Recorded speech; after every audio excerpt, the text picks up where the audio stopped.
Here's what's cooking on today's Sports Stove podcast. We're talking college sports, the national name, image, and likeness debate, as well as college baseball World Series. We're going to talk Stanley Cup. We're going to talk NBA playoffs.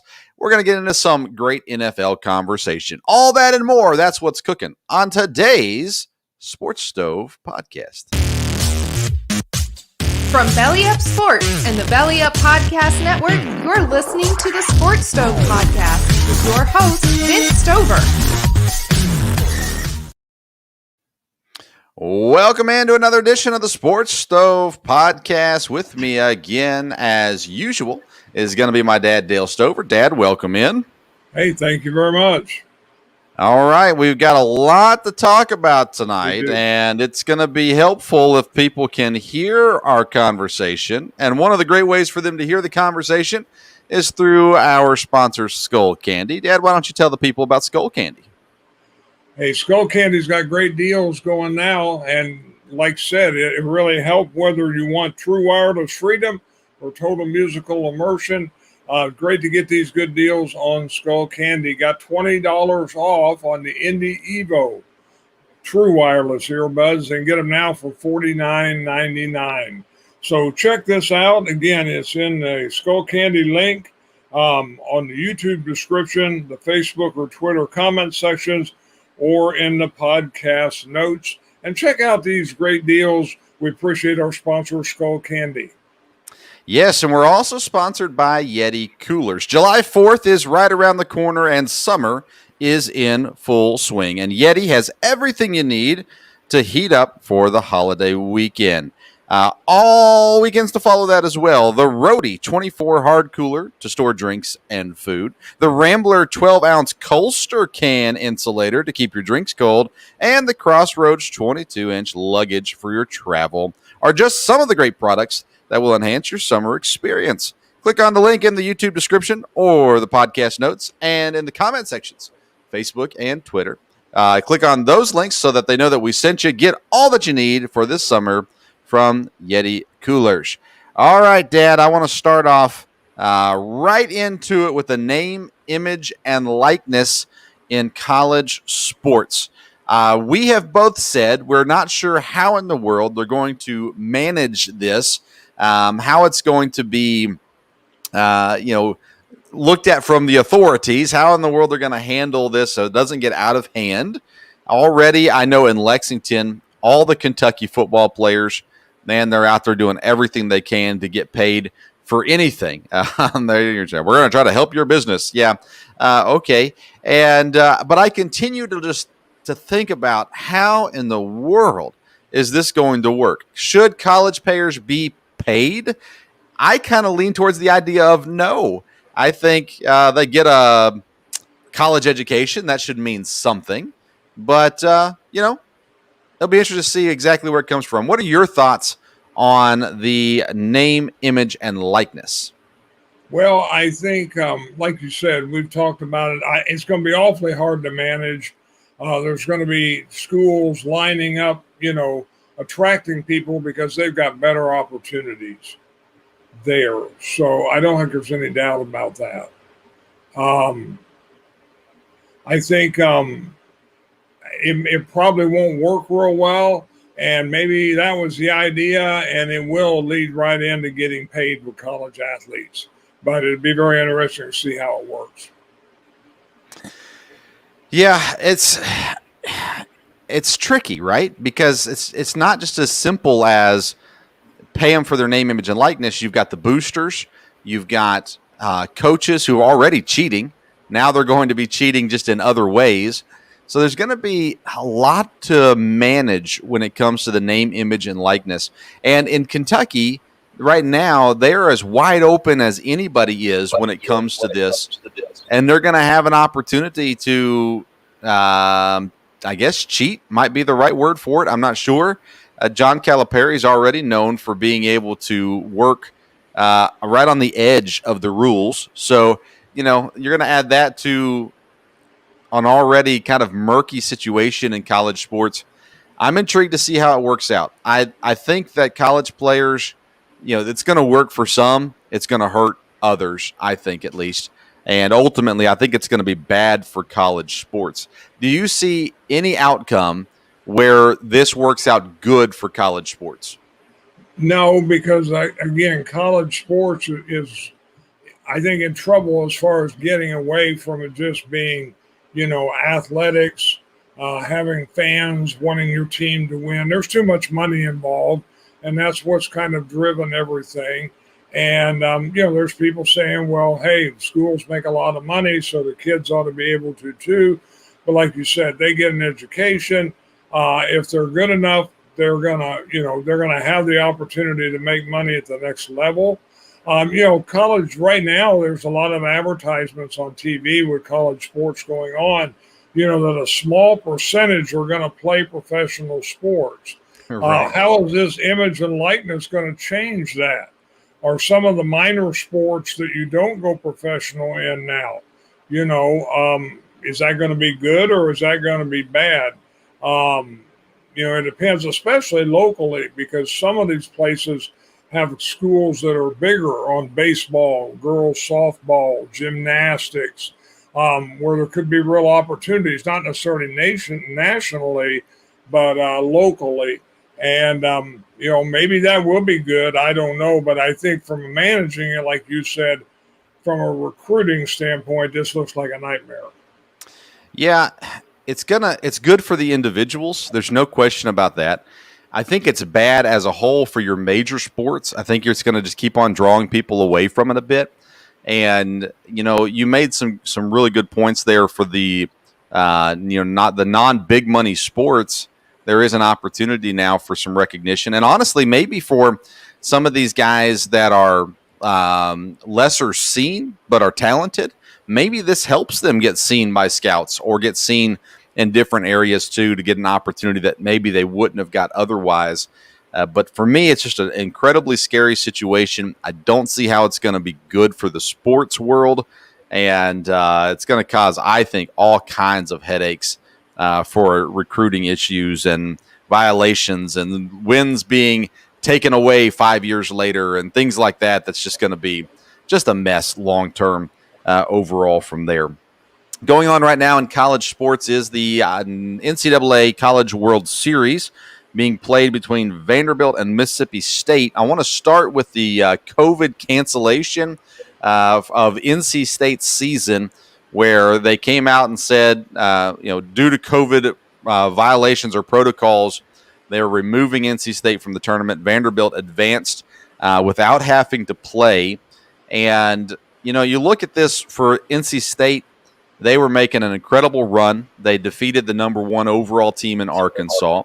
And, I mean, was there no other way to handle this where NC State had a chance to actually play their way in? Or was this the right thing and the only thing that the NCAA could do? Well, I'm sure they had to make a decision quickly. Everybody's wondered, what's going to happen when you have a COVID issue at a really big game or at a championship or at a playoff. And I don't know if this sets a precedent because it's the NCAA and not professional sports, and they would probably handle it differently. But I think there's a question. If they let NC State play one game with a depleted roster, then why wouldn't they let them play another game with a depleted roster? I believe where they made the mistake is when it happened, they should have postponed the game and took time to look at this. What's going to happen? What can we do? What are our options? Made it tricky because it's not the championship.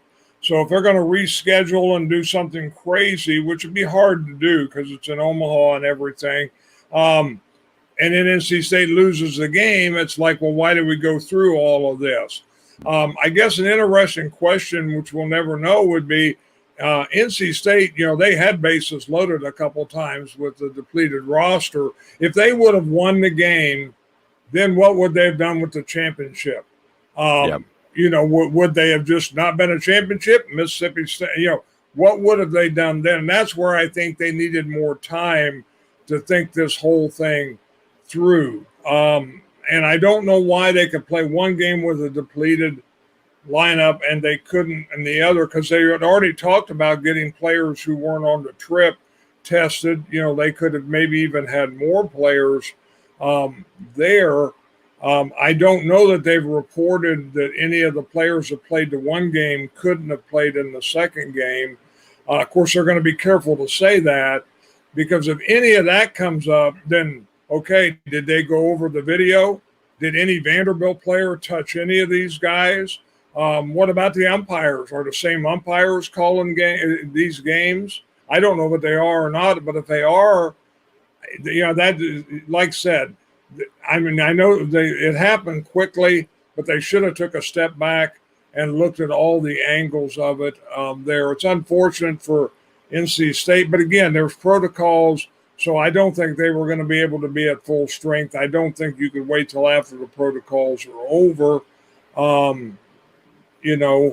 so it's interesting, but I don't know that this will set a precedent, even in college sports.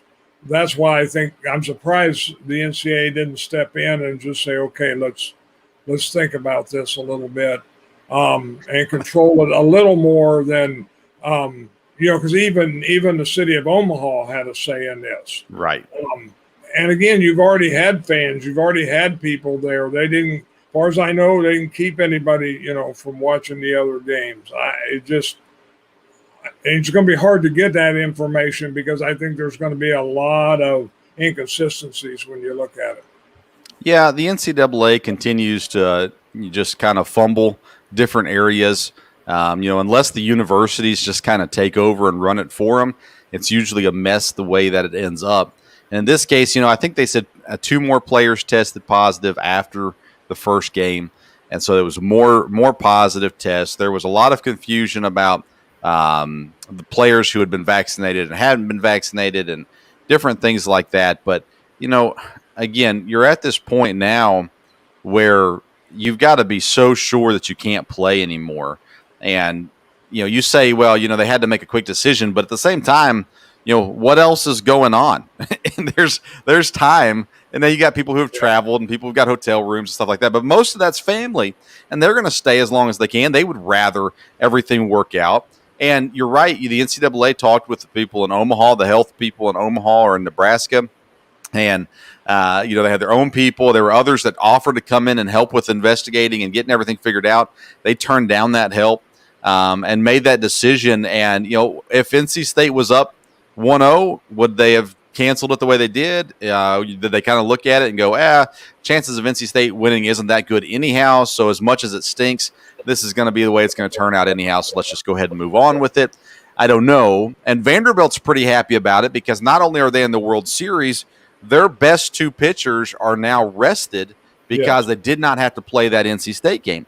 And so there's been a lot of talk about this Vandy duo, Jack Leiter and Kumar Rocker, and they have been phenomenal. So I've got their numbers here. Jack Leiter, he pitched in 18 games, 110 innings with a 2.13 ERA, 179 strikeouts, a record of 11-4. And then Rocker went 19 games, 117.2 innings with a 2.52 ERA, 173 strikeouts, 14-3 record. A lot of conversation about these guys going on to the next level, being top picks in the draft. You look at other guys that are out there already from Vanderbilt. David Price, of course, has had a very good career. You've got others. Plenty of Vanderbilt players have come through and had great Major League Baseball success as well. What makes this duo so special for college baseball? Well, I mean, again, Vanderbilt is able to attract the best players. And I'm not sure. I mean, their coach is a great coach. As you know, I lived in the Nashville area for many years, followed sports, listened to a radio station that had Vanderbilt grads on it. And so they had Tim Corbin on a lot and talked a lot about it there. And again, I think they've done well developing players, but they get players that don't need a lot of developing. They just need to get the lineup in the right way. If college baseball is not as big a deal, obviously, as football or basketball, but the recruiting that Tim Corbin does would be on par with Nick Saban, with Coach Cal, with Coach K. It really would. And he's been smart about how to do it. Vanderbilt has not been good with sports. He has paid for everything privately because he has a great setup with his alumni that play Major League Baseball. They have great facilities, and the college didn't have to pay for any of it. A professor didn't lose any of his money for his experiments over this, which has always been the issue there. And, it's probably a lot like basketball and football, but I know this summer when the World Series is over, he'll have a baseball camp, and there'll be hundreds. The best players in America will come, and basically they're auditioning for a scholarship at Vanderbilt. That's what it's about. They've got them there, and so they can look at them. Not every kid will decide to go there. Probably not everyone comes to that camp, but he really has a choice and a chance to look at them. It's funny how things work. I had a chance at a local fast food restaurant to meet a dad once whose son was at this camp, and that's when I learned about it. Hey, my son, he wants to come here, so we came to camp to see if he'd have the opportunity. And I don't know that he ever did. They were from a college town in Illinois. That's how I got talking to him. He had an Illinois shirt on, the dad did. But that's what the son was looking. And it was after Vandy had won the World Series. So, they get a lot of publicity, and that helps. But, they, like I said, they have pitchers, a lot of pitchers that have had great success. And, position players also, but especially pitchers. And these two guys have just been dominant. So. Yeah, they've really stood out. And I think you made a great point about Tim Corbin and the Vanderbilt baseball organization being a lot like Saban, a lot like Cal. And, because you look at Vanderbilt's football program, it's an utter mess. The facilities are a mess. The players they bring in aren't good, or at least not up to the level of the competition they play. Basketball, they've had some years where they brought in some good recruits and stuff like that. But Vanderbilt has a high academic, level there for them that you've got to meet the academics to get there too. And the baseball program has been able to just flourish in that, and is probably the one good thing that Vanderbilt does right now is college baseball. And so congratulations to them. They are in the World Series playing Mississippi State. I think they're going to win that series. Mississippi State, two SEC teams. Congratulations to the SEC, and continuing to prove their dominance in many sports. But the baseball College World Series, if you don't watch college baseball, I get it. I understand. But if you'll just take a little bit of time to watch it, you're going to remember why college sports are so great. And I think you see that both in baseball and in softball. In college sports, they're just better than professional sports in most cases. And it's worth watching and paying attention to a little bit there. Other things going on and championships happening. The NHL Stanley Cup is underway. Tampa Bay leads Montreal 1-0 with a dominant performance in game number 1. We will see a second game going on tomorrow night, I believe it is, for the Stanley Cup as well. Dad, Montreal's kind of been a surprise team this year. Tampa, going into the season, was expected to be very good. Does Montreal stand the chance? Can they make this a series here in the rest of the Stanley Cup? I don't think so, but like you said, Montreal has been a surprise. But Tampa is very, very good. They seem to really be on their game. At the end of the year, they were still ranked high, but they were second, I think, in the conference. I know Nashville even had a little success against them later in the season, but when they got into the playoffs, they really have taken off. And I would think they'll win it, 4-1. Montreal may get one in at home. But you never know. I mean, Montreal could make a move, but I think Tampa, and this will be Tampa's second in a row, right? They won last year, and they won one other time. So they're going to they've got just an excellent team, and I think they got things rolling now. Shea Weber gets fined a fair chunk of money for a hit with his stick to the back of the legs. It didn't look that vicious, honestly, to me, but he still gets fined for it, and will lose a little bit of money for that. It'll be interesting to see if the shift to Canada makes a difference for Montreal, and to see kind of what comes out for that. I'm curious to see how big home ice is in that case, especially there, because Tampa's going to have to go through quite the checks once they get to Canada. The way they're going to be tested, how they're going to be tested, when they're going to be tested, how they're going to be handled the whole time they're there. It's going to be different. And I said from the moment they announced it that it brings a huge advantage to the Canadian team, in this case Montreal. And so I think I'm interested to see, how that goes. And hey, why not? I will throw it out there again. Conspiracy theory: Canadian government, they can fiddle with this a little bit, really put Tampa in a bind, and give Montreal the upper hand. So let's see how competitive Canada is when it comes to hockey. We're told they are, so let's see how much the Canadian government can fiddle with all the COVID tests for Tampa. Nashville, the NHL announced that they are getting an outdoor game February the 26th. Next year, they'll be playing in the Titans Stadium in part of the Stadium Series. And interesting, Dad. My first thought was, this is great for Nashville. My second thought was February 26th. That's just a couple of days before March. I wonder what the temperature is going to be. I looked it up. The average temperature for Nashville at that time of year is 52 degrees. So my question is, can Nashville host an outdoor game on February 26th? Well, yeah. I mean, they've had outdoor games in L.A., and they've had them in Dallas. And, you and I both lived in that area. That's true. That probably is the average. But it can be cold in the last week in February. It could be 10 degrees. Who knows? It's not guaranteed there. But I think, the NHL has done enough work. They can have the ice ready.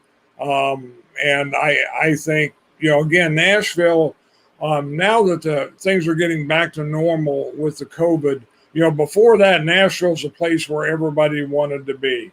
Yeah. It's where you could draw. And I think that's still the case, because not only do the local people be very supportive, and they will be of this, but it's people love to make the trip to Nashville. When people talk about, well, I'm going to go to one away hockey game or two in a year, Nashville and Vegas are the two they talk about now. There's no doubt about it. And again, Nashville's done a great job of drawing in the country music community, the star community, and I'm sure they'll put on a good show for this. The NHL, I think they were very happy the last time they were there. It was their All-Star game. And so, I guess, a little surprising. But as you know, in Nashville, it can be as cold in February. They could have had this in January or December, and it'd been a beautiful day. You never know. We've had snow on Christmas, and we've had nothing close to snow on Christmas. You just don't know. So I don't think they're depending on the outdoor weather. I think they've been able to play in LA, and I think they'll be able to make arrangements to play. I think they'd be happier if it's colder, but and it might feel a little more like hockey. But it should be real interesting. Nashville usually puts on a good show. That stadium, we've been in it. It'll be good to watch a game like that. It's not as spread out as some of the stadiums they've been in. They can be, I guess they'll put it in one end or whatever, but you're not as far away as some of it. Yeah. Yep, and Nashville does a great job hosting events. They'll do a great job with this, and you're right, the NHL, they know what to do. They're prepared for it, and the ice will be playable. Hopefully, though, it is colder. You don't want it to be 50 degrees. So hopefully it is a colder day in Nashville. It'll be a fun event to see, no doubt about that. The NBA playoffs are well underway. The Eastern Conference Finals, Milwaukee versus Atlanta. Milwaukee leads 2-1. They tip off in just a couple minutes if you're watching us live. For game number 4, announced Trae Young, starting point guard, will not be available tonight for Atlanta due to injury. And so they're going to play shorthanded. Milwaukee should be able to jump up 3-1 here on Atlanta and put the knife to the throat, so to say, in that series. Phoenix up 3-2. Playoff P, Paul George, went off last night and able to pull out another win for the Clippers. I'm still not concerned about this series. I think Phoenix goes ahead and seals this up in Game 6. I said that before, 6 games. I said it for both series. I thought they would go 6 games, and I think we'll eventually still have Phoenix and Milwaukee in the finals. Dad, I want to get to the NFL and talk some NFL stuff right now. There's been a couple small things happen here and there, but then just some other things have jumped on my mind. So I'm going to start with the New York Jets. I got asked the other day about teams that I'm looking to be good this year that was unexpected, kind of a surprise team.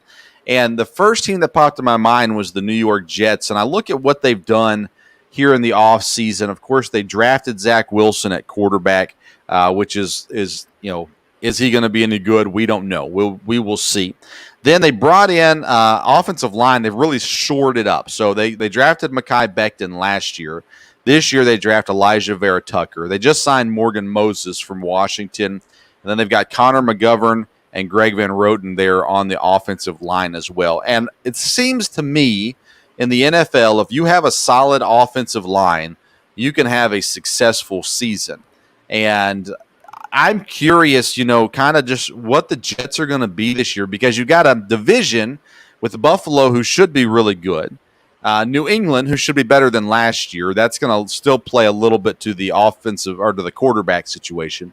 And then Miami, which again should be better, but a lot of that leans on Tua. They could be really bad again. So the Jets are in an interesting division where it's kind of up in the air, and they've definitely got a better team this year than they had last year. The big question mark is quarterback. Any thoughts on the Jets? Well, it looks like they're doing the right things. We'll see. Again, New York will always be a lot of pressure, but I think the new coach, I think they'll have some time. I think the issue is, are they looking better? It'd be great to win more games, but I think if you can see potential, we saw that last year, some teams that didn't have a lot better record, but, they're getting some good players and they're heading in the right direction. And I think the Jets would have a chance to do that. And in their division, they could have an upset. But like you said, Miami could really be good. They're kind of in the same position, only probably a few steps ahead, the way it looks. To me, New England, you don't ever really know. I mean, they seem like they always come out and are good. But, the Jets, I think, would have potential. Again, it'll be important to get the fan base and to get people excited about them, because the Giants are doing better now, and have potential. So, building the offensive line, and it'd be interesting to see. Part of it's how good the quarterback is, and part of it is how they handle him. Oh, yeah. Do they just throw him in there? Do they have him in a system where he can be successful?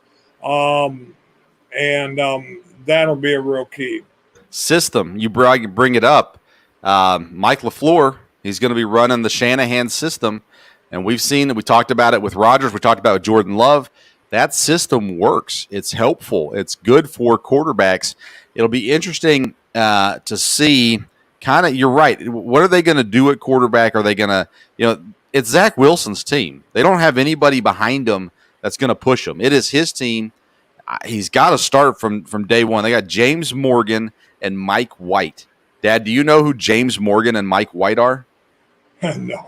Okay, so they're not starting week 1. Zach Wilson's going to start week 1, and it's going to be his team. The question is can they put him in the right place, like you said, to be successful? My last question on the Jets is, do you have more, confidence in Zach Wilson at the Jets or in Tua Tagovailoa in Miami? And Tua, he got benched multiple times last year for a retired quarterback, Ryan Fitzpatrick, that's still trying to stick around in the NFL. But I don't know. Do you have more confidence in Tua being successful or in Zach Wilson being successful? I think probably both will be good quarterbacks. I think Tua has really good potential. And I think, again, if they have the offensive line, if they have some weapons for him, Again, every quarterback, and you look back even to Peyton Manning, some quarterbacks you throw in right away and it works fine, and some you don't. And I don't think Tua was one that you could just throw in there, but he's going to know the system now. He has ability. I don't think there's any doubt about that. And if they tailor it to his, his system, his ability, I think he can be very successful. Maybe Zach Wilson maybe can be more, just based on size and the way he plays. But again, it'll probably depend a lot on the systems. I am out on Tua until he shows me something different. It was so ugly last year. It was not good, really at all. So I'm not saying that he's done and will never make it and will never play or anything like that. If I was a Dolphins fan, I would be scared senseless about Tua. If I was a Jets fan, I would be pretty excited about what's ahead with Zach Wilson. Paxton Lynch, he lands on a team. He heads up to Canada. He's going to be playing in the CFL this season. I think we're going to see more of this with these guys. We talked about it in the last episode about different quarterbacks who, if they get another chance, could still have success. I think the CFL, the USFL, the XFL are going to provide some opportunities for guys. Paxton Lynch is the most notable name we've heard of in a while, jumping to the CFL. I want to talk about the AFC North. This is another thing that came up in our conversation on Saturday on the radio, and was talking with the local radio show, The Bottom Line with Brad Taylor. And Brad asked, about the Bengals. The Bengals are the big team in Lexington for the most part. A lot of Bengals fans. And so he asked me about the Bengals, and I'm high on the Bengals. I think they've got a very talented team. I think they've gotten much better. I am all in on Joe Burrow. I think he's a great quarterback, and they got to keep him healthy, no doubt about it. They've got to improve and continue to improve on the offensive line. But I love what the Bengals are doing. But I started thinking through that division, Dad. You got the Bengals, the Steelers, the Ravens, and the Browns. You look at the Bengals; they're young, coming up. There's positivity brewing in Cincinnati. You look at Pittsburgh, and you've got Ben Roethlisberger, who's aging, and there's a lot of question marks around him. Then you look at Baltimore; they really didn't look good last year. And I like Lamar Jackson, I like John Harbaugh, I like Greg Roman, I like what they do, but it didn't look good last year, almost like they've been figured out. And then you've got Cleveland, who's got all the talent in the world, but they still, even though they made the playoffs, even though they look good at times, they still have not crossed that next step to what the talent on their team should be versus what it is. And they had a new coach last year, and they've improved. So I look at the NFC North, and I'm kind of gearing it around the Bengals here, but you can go any direction you want with it. Is there a clear, best team in the AFC North?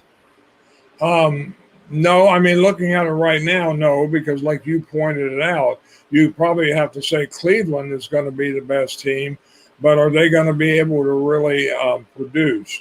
Pittsburgh, you keep thinking they're really going to take a slide, but they always are competitive. Same way, Harbaugh's a good coach. Lamar Jackson's got great potential.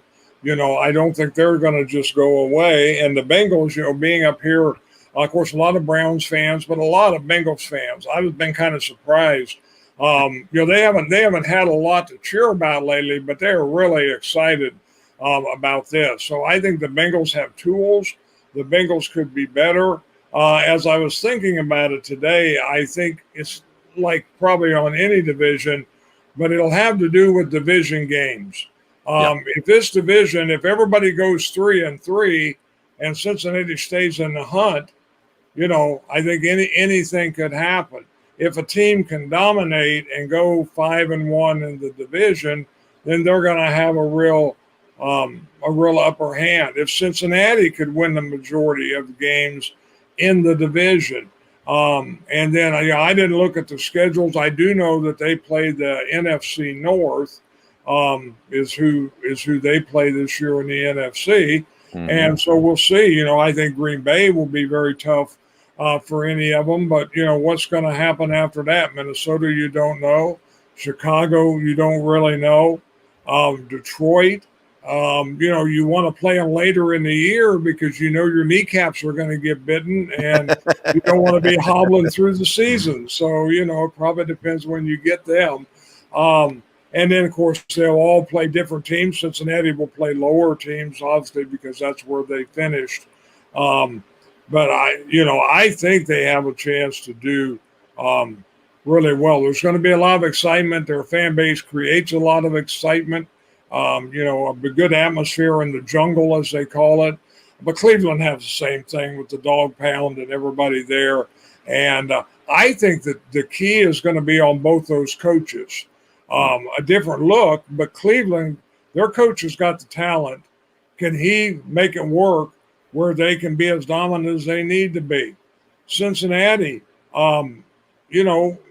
they've got potential. Is this the coach that can take them there? He could have kind of a short leash because they've got talent there. They could bring in a coach, but he may be the guy. It'll all be the matter of rallying the team, having a system, getting people to buy in. I think both those coaches are really going to be tested. The other two coaches in the division, it's a different situation. They're veterans, had a lot of success, and different there. And like you said, probably the big question is Pittsburgh.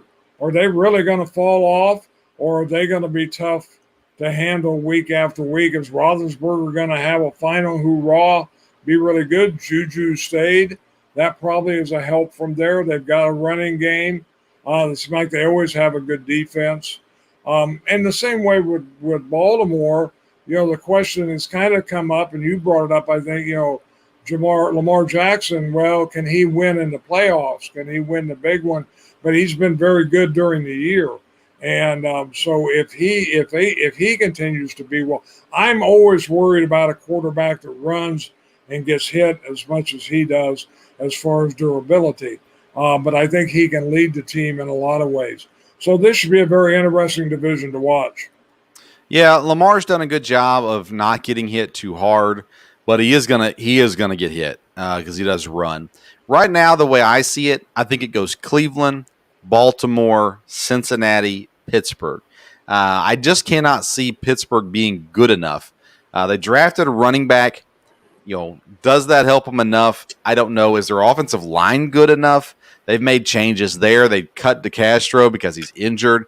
They bring in Trey Turner to replace him. So maybe that works. I don't know. I don't trust Ben Roethlisberger at this point in his career, and they don't have a backup right now. They still have Mason Rudolph. They've got Dwayne Haskins, but they're not ready for this year. It doesn't appear, at least to me, that they are. Cincinnati's going to improve, but they're not better than Baltimore, and they're not better than Cleveland. Baltimore, I think it's hard to say, can Lamar win the big one, or can he win in the playoffs? Because you're going up against Patrick Mahomes, what might come out to be the best quarterback ever if he keeps up the pace that he's on. And I just don't know that that's fair to say, can he win the big one when he's going up one of the greatest, at least currently, one of the best players in the NFL and an offense that's just dynamic. So that's going to be more on the defense and on the coaching staff to find a way to win those games, I think, at least personally. Cleveland, they've got too much talent to not win the division. If they don't win the division, it'll be an embarrassment. This is their time. They've got everything they need right now. This is their time. They need to make it happen now because it's going to start to close. That window will start to close on them pretty fast. Even if Baker plays well, then they've got a great running game. But the offensive line's getting old. The receivers are dramatic, so you're going to have to make sure you take advantage of the time that you have. I'm ready for football season. I'm ready for everything to come around. We will be previewing all the NFL teams as we get closer to the NFL season. Last thing today, the UFC announced that they are going to be having a Derek Lewis versus Cyril Gane, UFC 265, August the 7th, as the interim heavyweight title, meaning Francis Ngannou is waiting for the winner of this fight. A little bit of a surprise that we're going to wait that long to see Francis Ngannou again. But I am all for watching Derek Lewis beat the tar out of Cyril Gane and ready for Cyril Gane to finally lose a match. He's 9-0, I believe now. And I never pick a Frenchman, and I've been wrong multiple times now when Cyril Gahn fights. So I'm ready for Derek Lewis. Give him one good whack in the chin and watch Gahn fall to the ground and be done with. And then we might finally get the Francis Ngannou and Derek Lewis fight that all heavyweight fans want to see. Dad, heavyweight has been the thing, right? Boxing, it was always the heavyweight champion. That was the big thing. It's no different in the UFC. That is right now the category you want to see, the weight class you want to see. And Derek Lewis, the Black Beast, he is incredible. He is a puncher beyond punchers, and that's going to be a good fight nonetheless. All right, that's coming up August the 7th, by the way, UFC 265. Make sure you go to the comment section, to the YouTube description, to the podcast notes, and find the links for Skull Candy and Yeti coolers. Click on those links. That way they know that we sent you, and find yourself a new set of headphones, earbuds from Skull Candy, or a cooler. The new luggage that Yeti Coolers has, it's all there for you. Use those links, please. We would be greatly appreciative of it. We're going to be back on Thursday night, 8 o'clock Eastern Time, live on all platforms. So make sure you tune in, subscribe to the podcast. You can find it anywhere you find your podcast. The Sports Stove podcast is there as well. You can always reach out to us on Twitter at Sports Stove.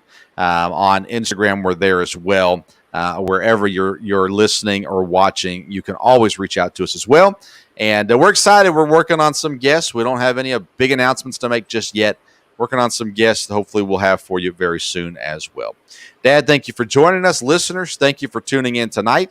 Until next time, we'll see you around the Sports Stove.